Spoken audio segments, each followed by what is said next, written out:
everybody, and welcome back to our work from home yoga challenge. Now this challenge is being done by me in collaboration with Medha Bhaskar of Amruta Bindu Yoga. Medha and I have many students who have been complaining about back pain because all of us are basically sitting at home all day long in bad postures, on tables and chairs which were not originally designed to be used as workstations. And a lot of people have been complaining about back pain.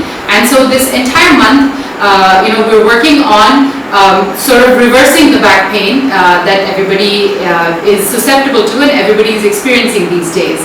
And the next posture is called Janu Sirsasana, which is a very common posture.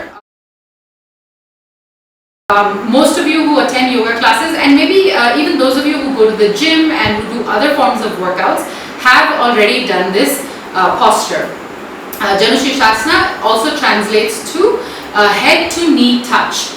And the way we do it is this way. I'll show you the classical way of doing it. And I'm going to turn to one side, extend both legs out. And then just to demonstrate, I'm going to fold my left leg in first.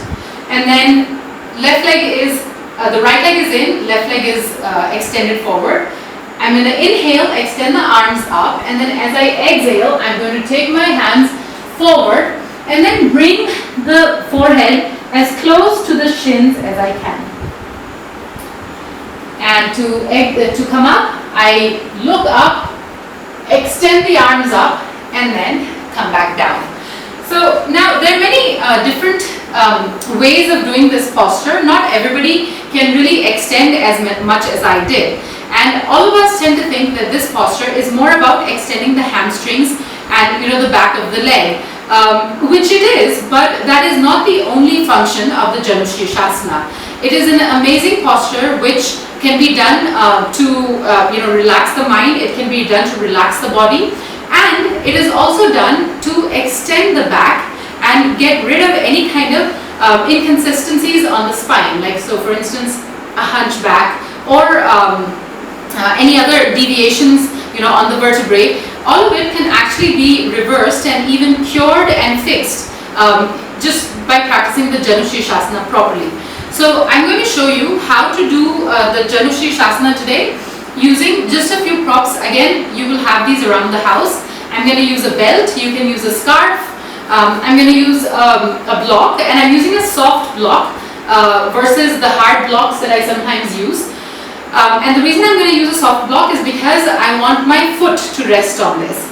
And I'm going to use a mat, like I folded it up, to sit on basically.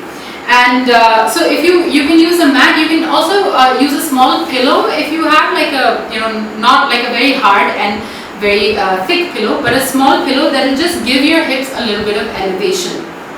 So what you're going to do is you're going to sit at the edge of this seat that you've created for yourself.